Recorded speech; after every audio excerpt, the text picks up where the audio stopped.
Good day, I'm Anne Dolanchik, and you're listening to Coffee Conversations about influencer marketing. In today's episode, we're in conversation with Ryan Annandale, who described himself as a creative and strategic leader in marketing, franchising, and brand management.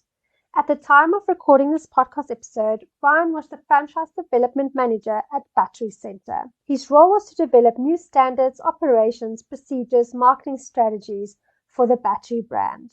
Grab a coffee and listen as we discuss using nano influencers to ensure your brand stays top of mind with your future customers, the role influencers play in reaching big audiences and communities, and driving brand recall using nano influencers. If you enjoy this podcast, you will also enjoy our fortnightly newsletter that keeps you up to date with influencer news from around the world. Subscribe at the link in the show notes. This podcast series has been made possible through an exclusive sponsorship from SA's #1 nano influencer platform, theSALT.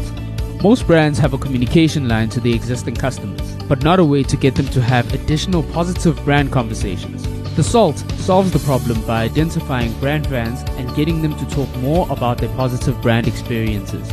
theSALT have a database of over 140,000 registered brand fans and in-depth information on each to perfectly match your brand to the right influencers. Reach out to them now and see what they can do for you. Good morning, Ryan. Thank you so much for taking time to be with us today. Before we get into our conversation today, please can you give us an overview of yourself and what your role entails at Battery Center? Thank you, and thank you so much for inviting me to the podcast. It's absolutely exciting to share some valuable insights from my side. So yes, I run the Battery Center franchise in Southern Africa, and the role is obviously all encompassing. Focusing on the sustainability of the business, the correct marketing activities, new diversifications, product mixes. Value that we can create for our customers, and then over and above that, being involved with First National Battery, which is essentially the owner of Battery Center, and looking into the industrial part of the battery business in terms of marketing, and that's what Battery Center, the role in Battery Center I play. My background is in franchising, marketing, and communication, with obviously some experience in education to back that.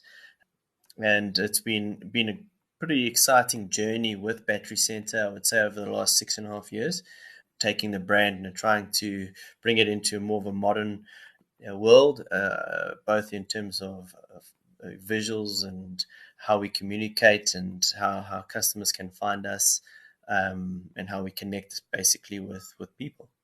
That sounds really interesting. And I think that also brings me to my next point, the way you communicate with your customers. I mean, every single person who owns a car or a motorcycle or the like, we use a battery almost every single day. It's just that we don't really think about it. It's just there, right? The only time we really think about it is when it gives us issues. And then we kind of have to start thinking, okay, what now? So am I then correct in saying that most of your marketing and advertising is sort of more geared towards remaining top of mind?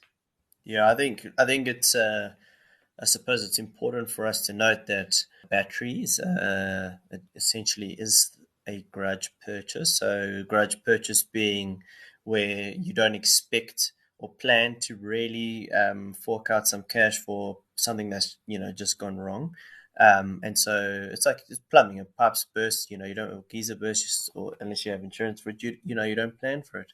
And in that sense, if you think about it, when an individual is, let's say, distressed or in time of need, they're like, oh my goodness, I need to find the right solution. Where do I go? How do I find it? And so on.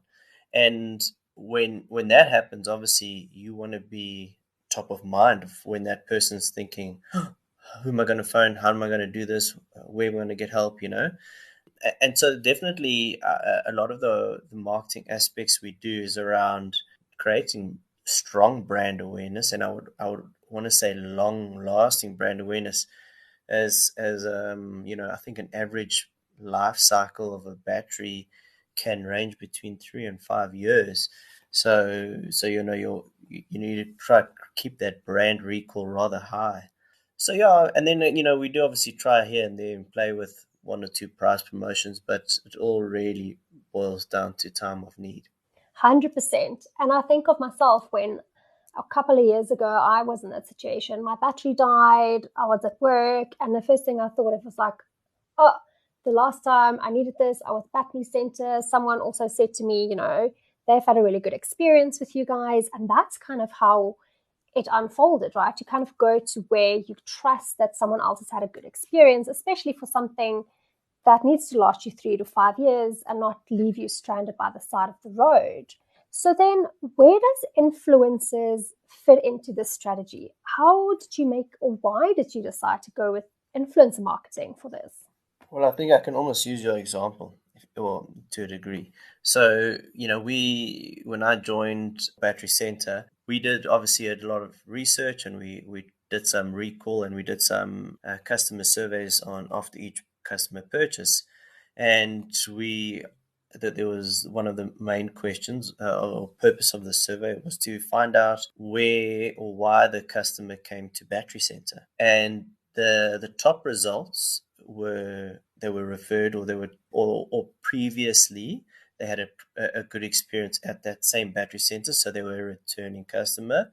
And then obviously the last one would be they found us online. That there goes back to, I think, which many marketers and I think all of us believe, that word of mouth is always going to be the best and most powerful form of marketing, because it's authentic. It's you asking someone that you trust, and if someone you trust is giving them some information of where they had either a good experience or they know where they can get a solution for some type of issue, then there's a higher propensity for that individual then to go and do the same as their friend or father or whoever gave them that advice. And then so if you had to take a look at that, we utilize influencers in that regard for that online type of conversation, where they have that same type of rapport with their friends online, and as it's someone that they know,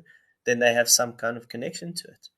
And what we believe is that as a result of someone that they know talking about let's say Battery Center, that there is again a higher recall of our brand on that. And even if they forget the brand and it's like a year or so down the line, they may just WhatsApp that friend of theirs and say, hey man, I remember you talking about something about a battery or whatever. Where did you go, or where should you remember? And then they would obviously, that individual, that let's say influencer at that stage, would say, yeah, sure, it was at Battery Center. For us, it took that word of mouth type of trust, authentic kind of advice, and put it online to reach a greater audience.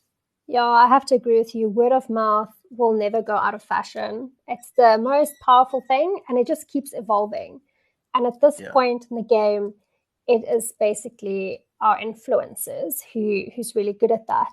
So then what type of influencers do you use on your campaigns? Is it the smaller guys, the bigger guys, nanos, macros, micros? What direction do you go in? It's definitely the smaller guys. I mean, we focus on, our focus was always around getting into that word of mouth type of conversation. So the word of mouth type of conversation is as if you and I were talking with our families at home or amongst our friends in that regard. So we didn't, our focus has never been on, not to say that we don't utilize, let's say, some blogs or those type of avenues as an extra influencer type of avenue. But in terms of this, where we would put more of our energy or focus would be on, the guys that just regular people, just the standard you and me's that have had a good experience in the market with the product. And that is definitely our focus, because we believe that's more authentic, and we believe that people trust that more. So, and that sticks to our market research around word of mouth and a previous experience being one of the main drivers of new people or new customers to the battery centers. That makes complete sense to me. And I love that you mentioned that you actually look at research and that you have done research. on what resonates best with your customers and just asking them, why are you a customer? Or where would you go? We've done a couple of podcasts now where we've spoken about data, and it's just so important that you know what your customer is looking for and why they're with you. Yeah, I think it's very important to actually get some data, because the more you know, the greater awareness you have around the needs and understanding of your customer base, the greater insight that you will have, or an awareness you'll have, and the greater decisions you can then make and alter or change your tactic if need be. And I think especially now we're moving into a lot more data centric digital online world where there's so many various platforms to engage with individuals, that the more information you have, the better decisions you can make. And keeping in mind that you can't go on everything. You can't put your cash behind every single medium. And if you are able to split your budget accordingly, which you believe that you'll get the greatest, return on investment, that is key to understand how your consumers or your customers will feel in the mediums that you engage them with. So Ryan, with your nano influencers on these campaigns, can you maybe talk to us more about what types of content they create for you? I feel like it's very difficult to kind of envisage an influencer campaign with images and copy that speaks to batteries, that's really authentic. The first key aspect was in terms of the campaigns that we've run, and we've done more than one, with nano influencers in the SALT, was that we must have individuals that had previously bought a battery or engaged with a battery center, and that's, I think, was which is really great, from the team, that they went and they searched for that, and they put in their criterias, and they found people that only had that. So once we had that, then we know that the individuals had an experience, and they can give now authentic commentary, and it's easier for the influencers to create content, authentic content about us. And then again, like you mentioned right in the beginning, you're talking about top of mind awareness and brand awareness, XYZ.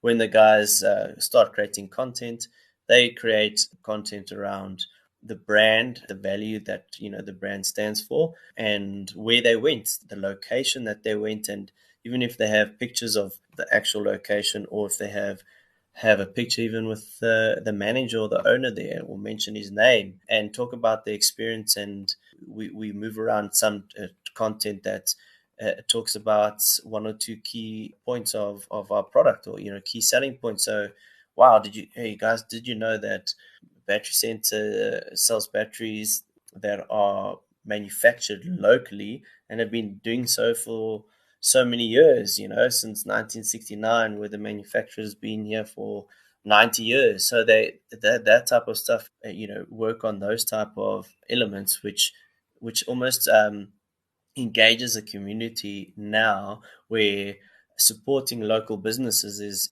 very rewarding for just normal customers, because they obviously want to promote local economy and local growth. And our business, we're lucky to have local manufacture of product in this regard, and it builds and helps keep the jobs for a couple thousand people across our, let's say, group or industry, which is we obviously very grateful for it, and the support that people give for us, is it helps everyone. So we focus around some of the key aspects on our products, locations, the branding. What was the experience? Like, they had a great experience. So this is such a cool tip. If you know XYZ, and if you ever need something, speak to this guy at this place. So it tries to make it as authentic as possible, not just product or brand focused, because we don't want it to be it's actually about someone telling them about a place where they suggest to go. So yeah, sure, you bring in the brand and the product elements, but the idea is to say, wow, these are the guys that know what to do in this scenario. Keep that in mind for whenever it happens to you. As I'm listening to you describing this type of content, I absolutely love the fact that it's not just, oh, my battery died, go get your battery center, because that is more like an advertorial. That's an ad. That's an Yes, but like weaving in the story of, I love the like proudly South African angle, love that you're giving people like hot tips, did you knows, because that's really to your point where people actually learn something and it's going to stick. Down the line when I'm stuck, I'm like, oh, that friend of mine talked about this cool South African brand, this and that. And that's really what sticks and that's what gets people engaged. So I absolutely love that. 100%. So then, Ryan, when you look at actual social media platforms where your influencers would post, which platform did you find yielded the most results? And in your opinion, why was that platform better suited than others, perhaps? The influencers posted mainly on either Facebook, Instagram, or Twitter in our case. If they did it on LinkedIn and on let's call it WhatsApp, if they start having those conversations offline, that's obviously, we wouldn't take that into account in this regard. And LinkedIn, we don't believe for a consumer-based platform is viable. And when I think it's variable in terms of, in all honesty, it's variable in terms of what the content is being created. So if the guys are putting a tweet out there of like it's an engaging type of tweet or something that starts creating a bit of question. So we saw some guys, oh my goodness, I actually need one right now. Where did you go? And the guy says, oh, I went there, call these guys. Then it's on a bit of a feed on these guys' Twitter feed. So it's not so that type of content works well there. We obviously got, I think, a lot of traction on our on Facebook. I believe it could be possible that we have a very strong Facebook following. So in terms of Battery Center, a Battery Center is stronger on Facebook versus, let's say, the other platforms. And if the influencers tag Battery Center, I think that there was a higher engagement rate and it was maybe a lot more visible, or it was visible to a lot more eyes. And then, when it came to imagery, some cool imagery on Instagram, I think, again, that was, then the guys are like, okay, cool. That was pretty interesting, engaging. Hey, what you doing there? All right, so I would always promote in our regard that the guys actually use whichever platform they feel they need to. So influencers, and they would happily post on whichever platform they are more comfortable with. So which I think our understanding, or rather our feeling around that, is to say we've got an influencer where his community, so his friends and all that, know or are used to him posting on, let's say, Instagram, or posting on Facebook, or tweeting on Twitter. So that's where he normally posts and normally engages with his community. So then we'd rather him engage where he normally engages and in the same manner that he or she engages, which again speaks to the authenticity of the communication. I believe that those platforms were both effective, all three were very effective for us. And I think Facebook, because we have a large following on Facebook, probably yielded some higher results. No, for sure. And I asked you that question because I think so often brands get kind of blinkered and stuck on the latest new platform or one they've been used for last 10 years to like, this is the one, this is the one. And for me, it Yeah. is so important to realize that when you use influencers, doesn't matter of their size, it's all about where their community sits. Like for me personally, I know if I post something to Instagram, I'm probably going to get a better reaction than to Facebook. And that's just because that's where my community is. So I absolutely love that you said that. And the new ones are coming. The guys, next thing you'll see the guys doing TikTok dances with on a bat, and they're watching them fit a battery or something. You never know. So I think Exactly. as new platforms are pop up and become popular, and guys engage with it, and there's always means and ways to do it. Obviously, I think it's important to, as a company, is to understand where what your customer is, so you don't waste money. So if TikTok won't work for your platform, just when you set your campaign parameters, or looking for your people, fixate or focus rather on platforms which you think will yield the better ROI.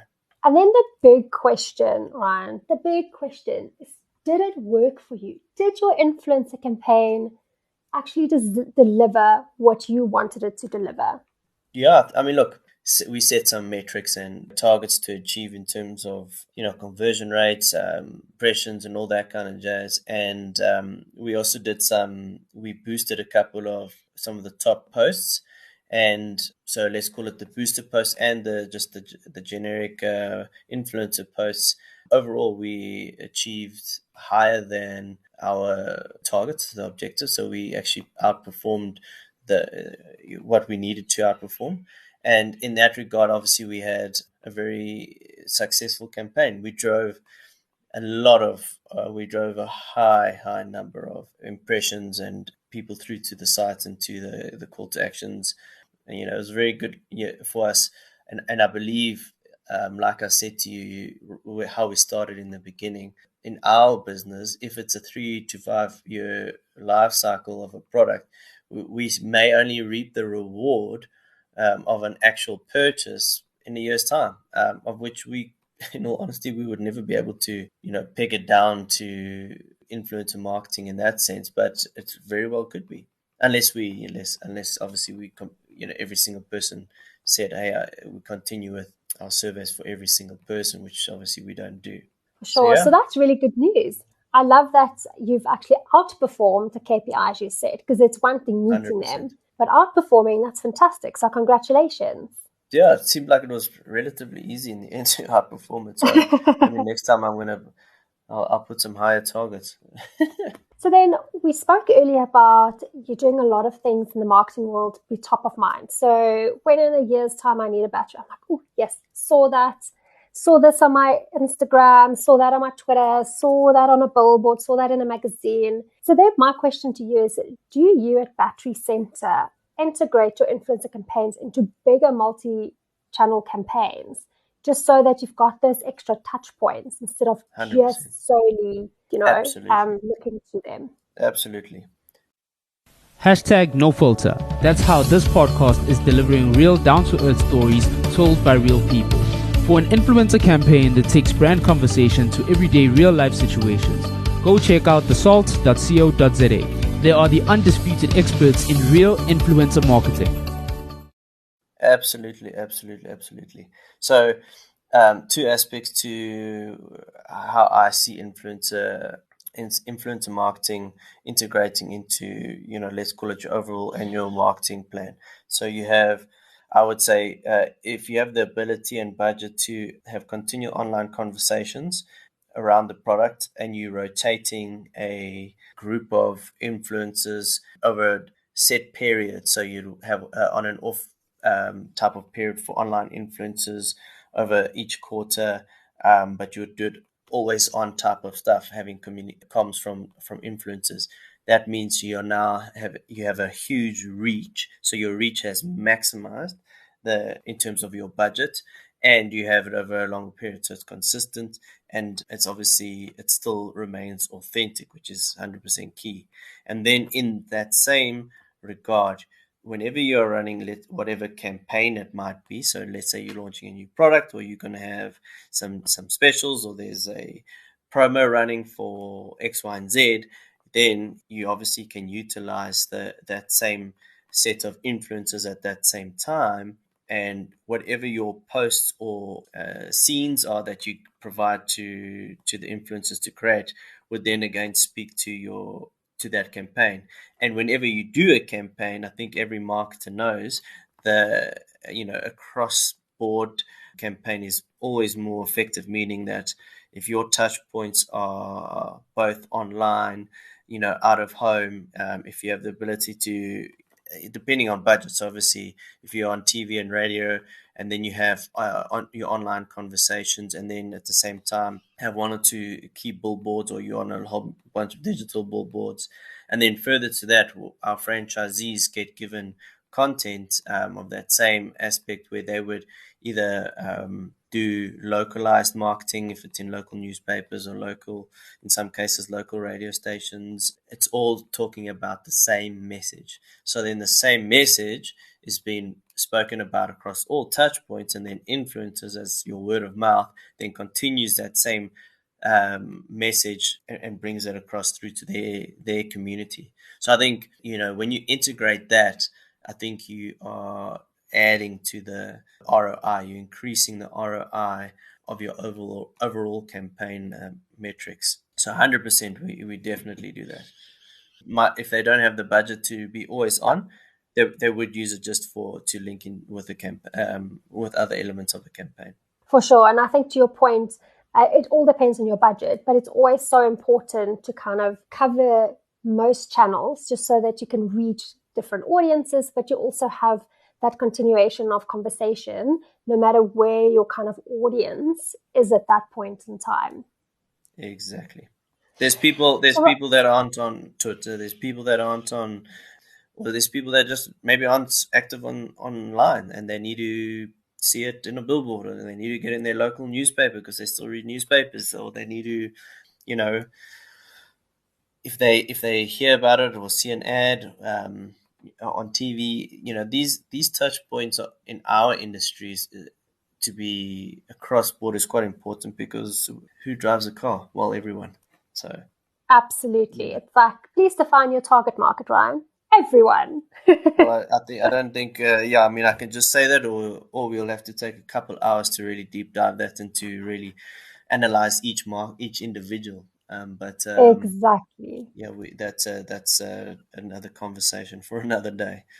Oh, we can have a 2-hour podcast on that. It'd be very interesting. Yeah, you would need 2 hours. So, Ryan, I love to ask this question to everyone that comes on the podcast, because it's really, really interesting to me to see like the evolution of your kind of train of thought on this topic. So before you were actually hands-on or involved in influencer campaigns, did you have a prior perception of what it was, and what was that, and how's it changed? Well, that's a good question. So yeah, before I was involved, less up before nano influencer aspects were, and there's nano, then there's micro influencers. There's actually different types of influencers. So it's very important, when you get into the marketing aspect of it, and even if you aren't aware, to go and research it, because influencers was probably one of the, if not the most growing advertising medium last year. So I think if you don't understand it, you should go and do some research on what are the different types of influencers, and what are the roles they play, and what maybe types of industries they are the different types of influencers are best suited to. So for us, or me, sorry, you would think of an influencer as one of these big names, or people, or very popular, famous people, or artists, or sportsmen, that you can get them to go. You pay them basically to talk about your brand, and things like that. I always thought it was around that, and then maybe around like where you have these big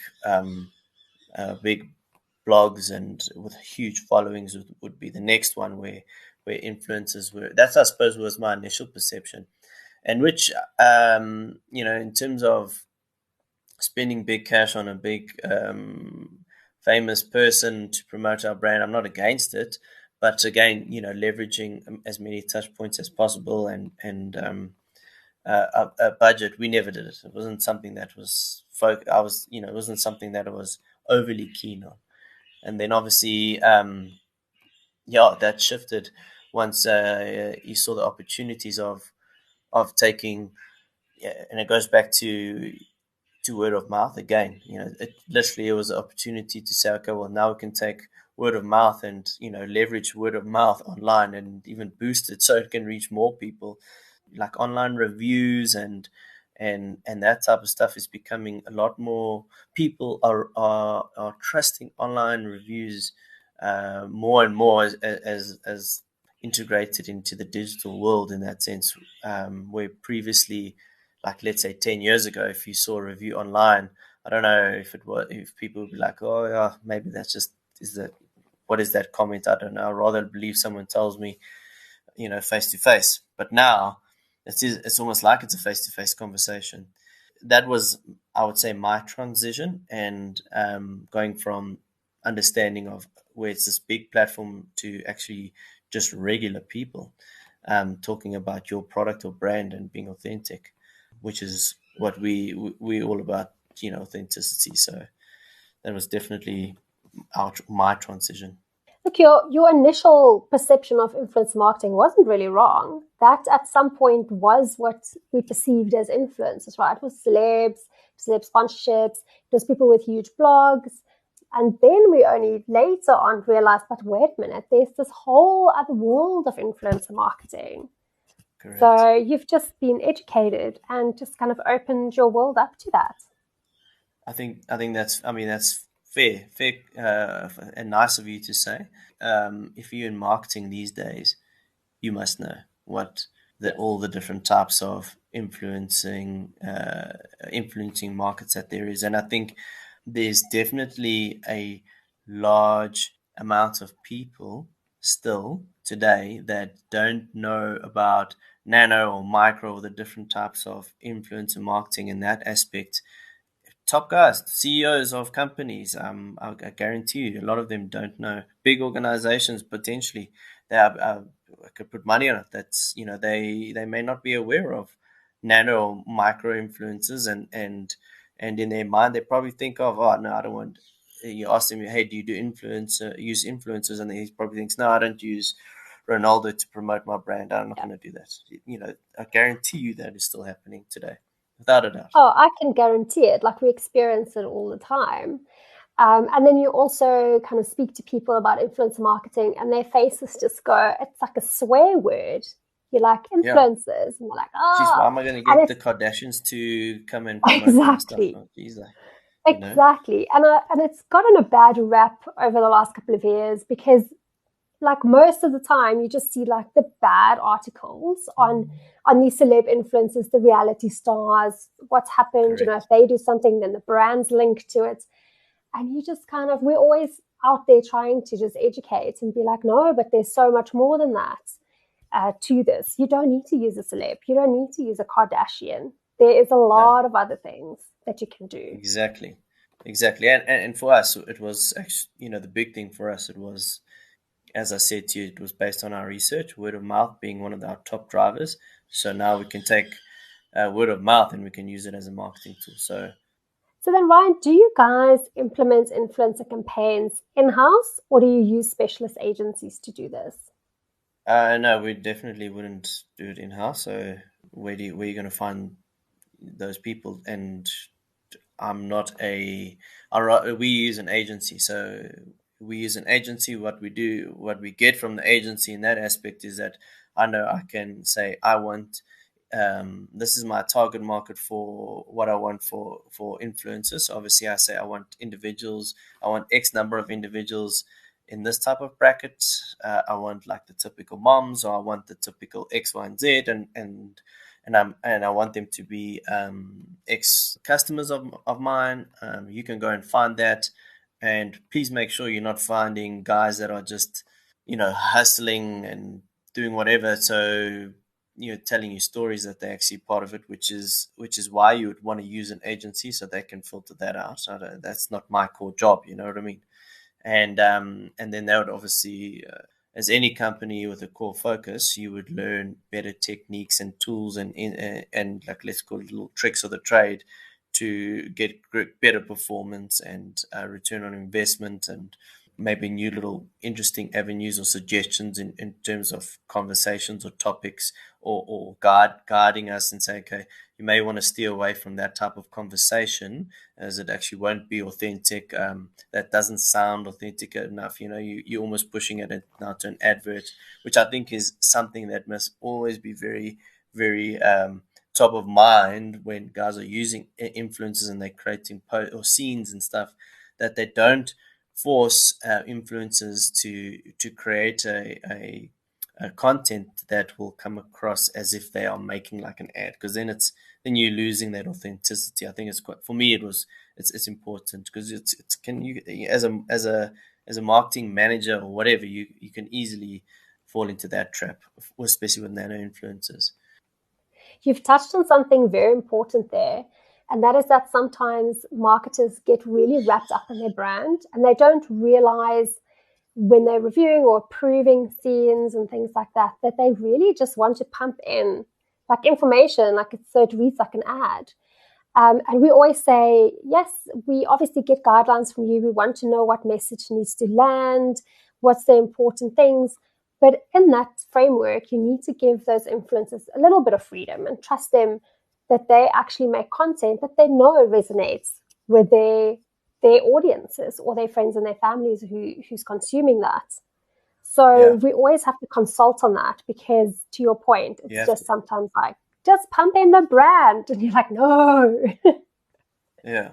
So no, so for 100%. So like, let go, let it be and see what happens. I almost want to say that. But so what you do is you say, well, this is who we are. These are our products. These are our key selling points. This is the type of messaging. This is the campaigns we're doing. This is X, Y, and Z. So you give them all the information that they can utilize so that they have now a full kit of info. So when they are creating or talking about something, they'll find, okay, that resonates with me. I can talk about that. That was true to my experience. I can talk about that. And wow, actually, I can even add in now that the largest local manufacturers or whatever the case is, so they can add into the points. But now you're not almost forcing people to communicate in a certain way, because then it's difficult for them to create content actually, and it's difficult for them to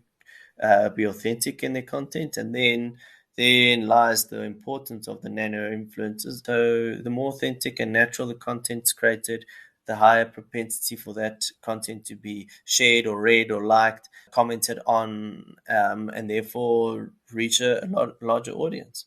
That's exactly it.